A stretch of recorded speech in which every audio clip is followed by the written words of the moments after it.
tolni ɗi yinno addude hen seeɗa tan pour laɓɓitinde aɗa andi maymunam oɗo kino yaara e duuɓi 16 o naata e cuuɗi Ibou kala ko menno dañde ko menno liggade o watti ɗum koye jawdi Ibou sabu hay oɗo galle nde mahetede eɓen gandi Ibou nden ala doole limaade kalis makko o menno dañde fof kamko Ibou dal jawdi makko ko gotumolno feccanoɗo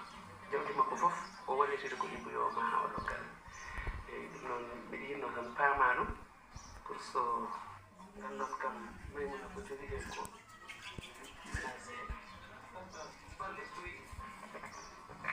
koko aɗa baaje ɗo imam aɗa andi ko Allah wi nelaɗo Allah wi te koye lawol tan fawata ɗum min ko ɗon mbawmi haadde desaɗo duuɓi temedere e desaɗo lebbi ɗiɗi fof rendi foti debbo ko debbo tan min woppam aya noon ka joom bone ɗo ko ɗumiyam nene hande ko jammaggaɗo kono ay oɗo ko tampuɗo ɗo e galle he kono so tawi o jeyani fof ni